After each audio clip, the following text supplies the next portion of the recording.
Olá, meu irmão, minha irmã, graça e paz. Espero que você esteja aproveitando os estudos de Apocalipse. Nós terminamos os dois capítulos, capítulo 2 e 3, a carta às sete igrejas. Lembrando que as sete igrejas, elas representam a totalidade das igrejas em toda a história. Seja no tempo do Império Romano, de fato as sete igrejas existiram, mas elas servem como exemplo para todas as outras igrejas de todos os outros tempos.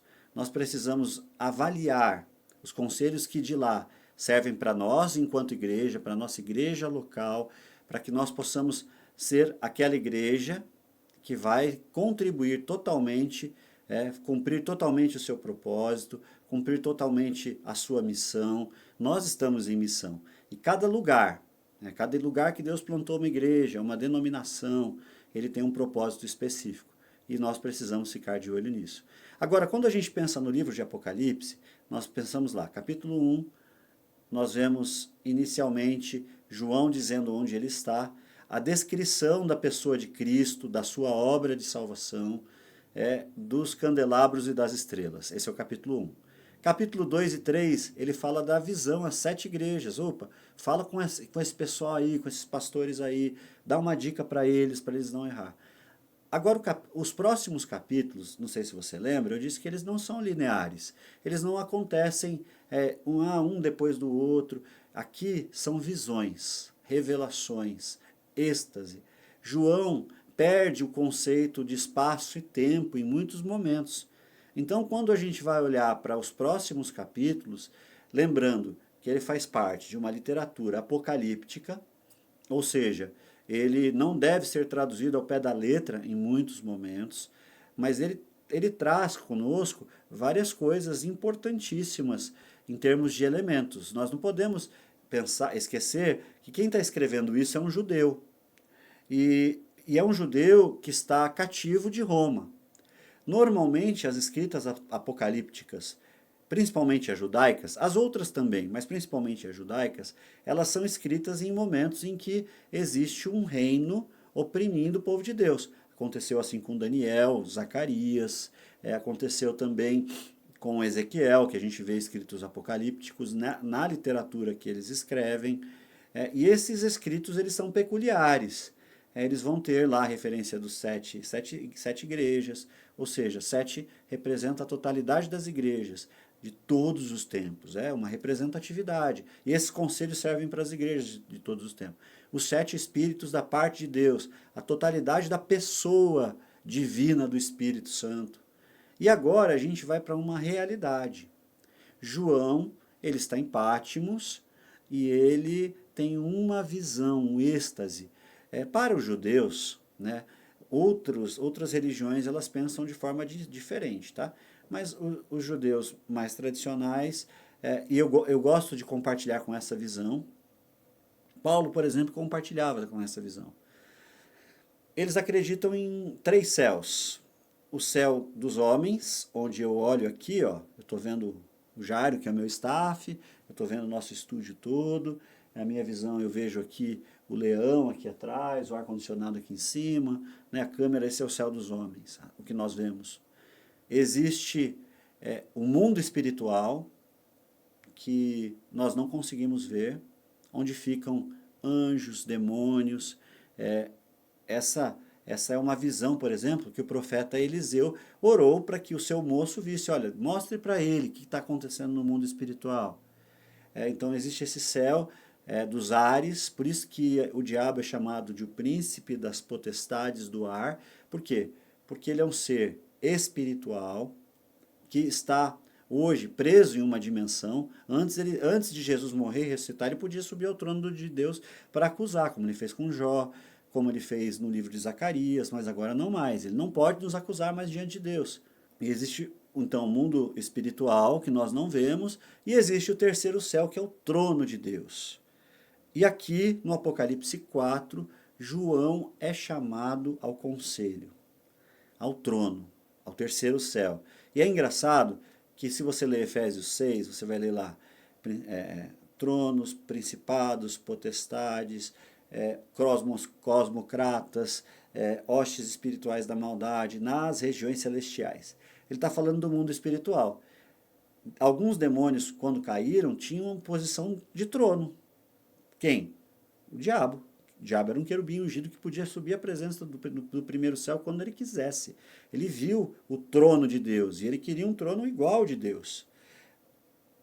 E quando caem, eles perdem o acesso. Os acessos eles são tirados depois que Jesus morreu. Alguns nunca chegariam, né? Porque não eram tronos. Eles têm demônios que são tronos, que o poder deles é um poder de trono, de rei, principados, né? São príncipes de regiões. Então o céu, existe um conselho celestial. Tem muita gente que vai falar que os 24 anciões representam a igreja, os 12 apóstolos e os 12 tribos. Não, esse é o conselho celestial.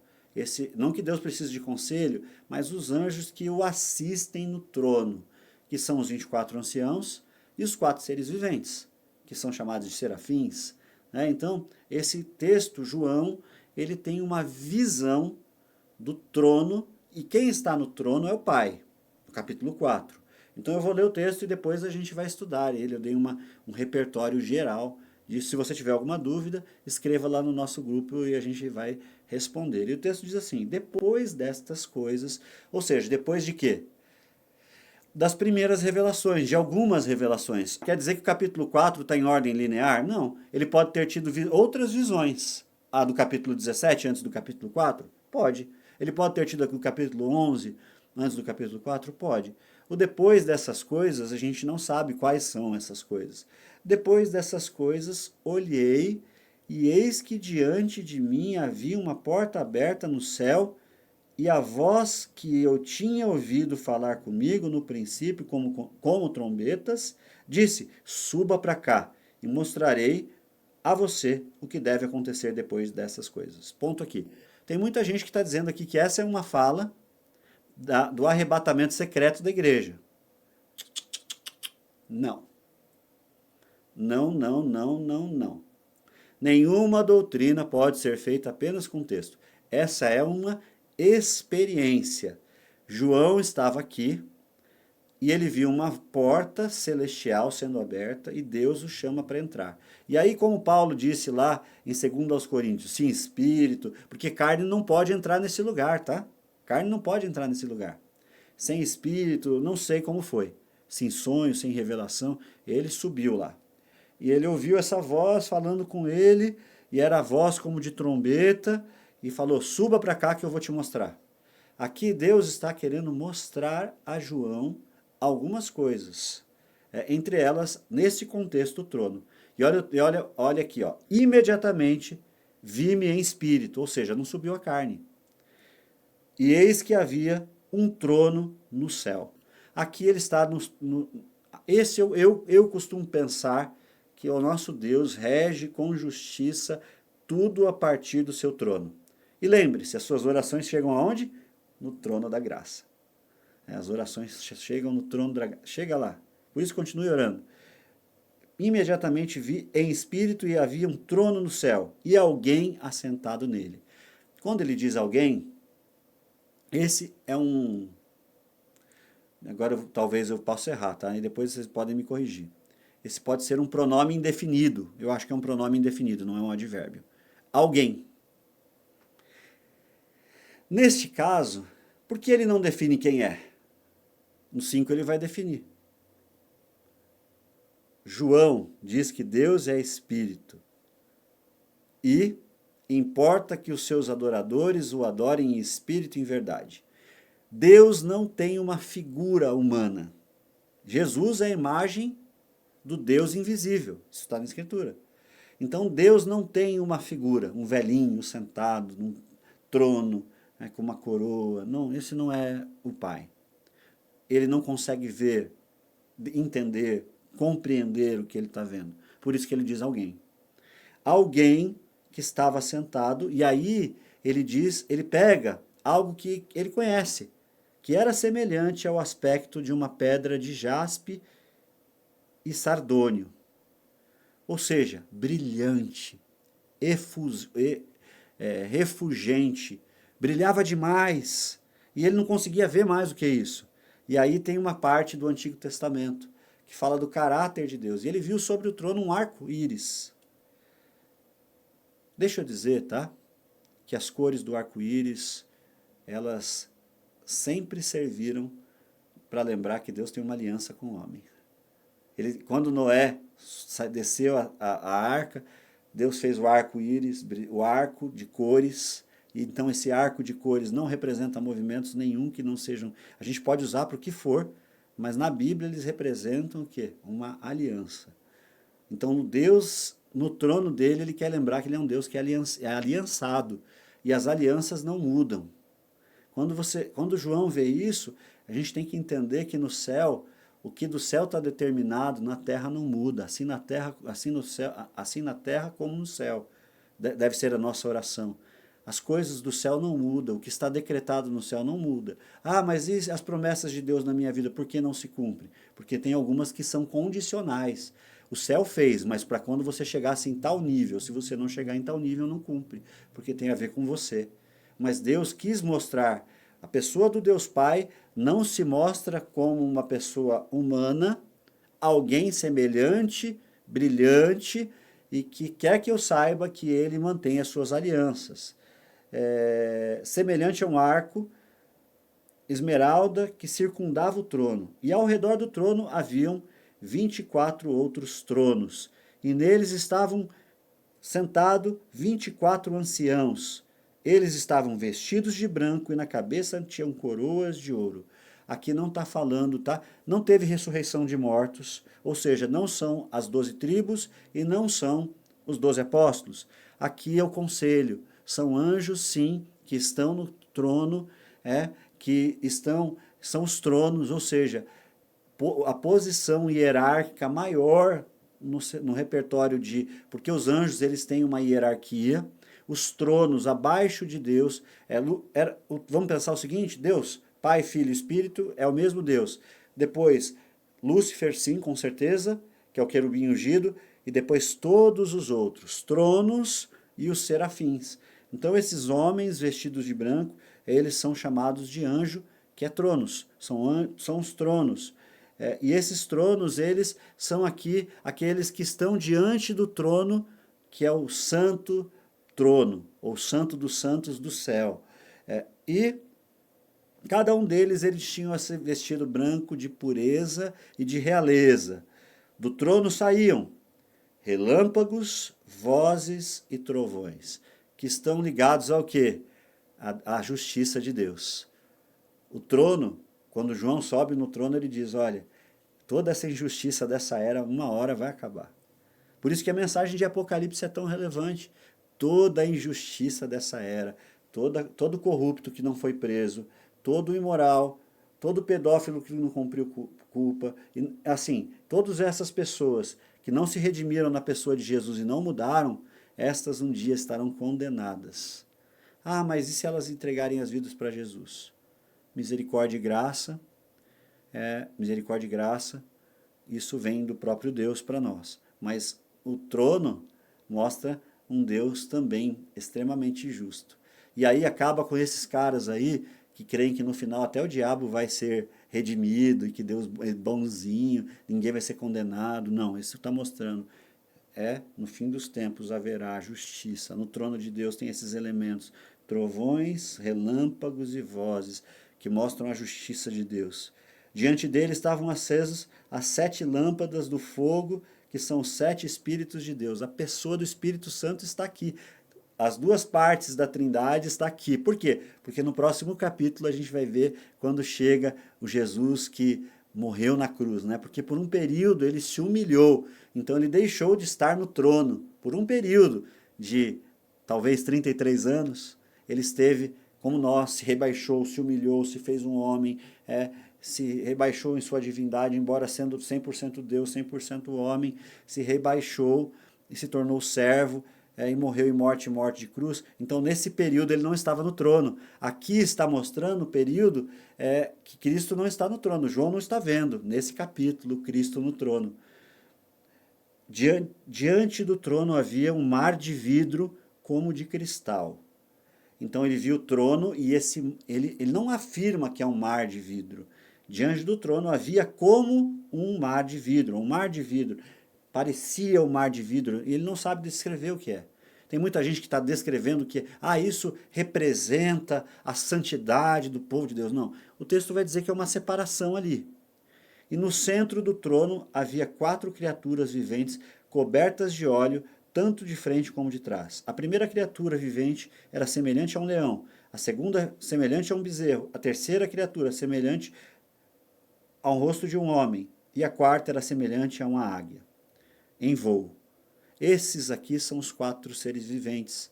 Na visão de Ezequiel também, Ezequiel os vê, e esses representam toda a criação.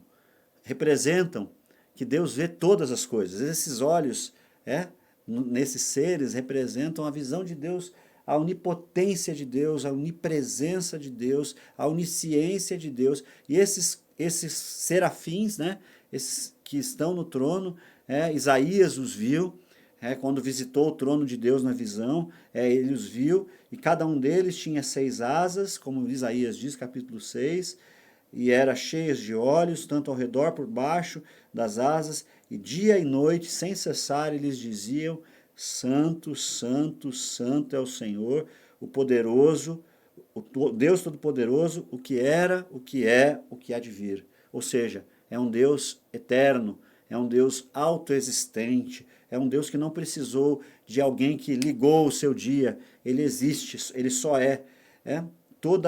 Toda vez que as criaturas viventes davam glória, honra e graças àquele que estava sentado no trono e que vive pelos séculos dos 7 séculos, os 24 anciãos prostravam-se, ou seja, os tronos, os anjos de trono, os maiores anjos de todos, se ajoelhavam, se prostravam, assentados sobre o trono, adoravam aqueles que ao Pai e ao Espírito Santo, e lançavam suas coroas diante deles, dizendo: Tu és digno, Senhor, Deus, de receber glória, honra e poder, porque criaste todas as coisas, um Deus criacionista, o início, o fim de tudo, e por todas as coisas existem, e por elas foram, e por causa do Senhor foram criadas. João está vendo no céu o que a ciência refutou por muito tempo, um Deus criador. E Deus está vendo no céu o conselho, os anjos mais poderosos, aqueles que estão no terceiro céu, aqueles que podem ver Deus face a face o tempo todo. Esses se despindo de toda a sua realeza, porque real é o Senhor. E isso é uma lição para nós, adoradores. Nós precisamos lançar as nossas coroas, sim. As coroas da vaidade, as coroas do ego, do domínio sobre a minha própria vida, e viver a vida aqui na terra que Ele quer para nós. Então, o céu, essa visão mostra como é o trono de Deus. Quão precioso é o trono de Deus. Não sei se muitos de nós terá acesso a esse lugar. Não sei se muitos de nós terá. A Bíblia narrou alguns que tiveram. Mas nós podemos vislumbrar pela revelação de João como é esse lugar. Moisés teve acesso quando construiu a tenda, o tabernáculo. Obrigado, já era o tabernáculo. Moisés teve acesso, ele viu as coisas que estavam lá. Paulo teve acesso, João teve acesso, Isaías teve acesso, Ezequiel teve acesso, Daniel talvez tenha tido acesso, porque em algum momento o anjo falou: o que você viu não escreve aí, ou seja, o próprio João tem alguma parte lá que ele vai dizer: o que você viu não escreve, nem dá para você escrever. Mas o que fica para nós? Como esses anjos, sendo eles os anjos de maior hierarquia, adoram a Deus. E a minha pergunta é: a sua adoração é só de 40 minutos no domingo à noite? A nossa vida, a nossa coroa, tudo que temos, nós somos um sacrifício vivo, santo. Tem muita gente que pensa que o altar, lá onde a gente sobe à noite e tal, é o lugar santo. Não. Nós somos o sacrifício. A nossa vida precisa dar frutos de sacrifício. As coroas não se jogam no domingo à noite, tá? As coroas se jogam na segunda, na terça, na quarta, na quinta. Isso nos ensina isso. De que nós, diante de um Deus tão grande, precisamos fazer como Jesus. bem-aventurado os pobres de espírito, porque deles é o reino dos céus. Quantas preciosidades, né? E o que mais legal, a pessoa do Deus Pai, nenhum homem, como diz ele a Moisés, pode me ver e viver. Jesus é a imagem do Deus invisível. Que Deus te abençoe.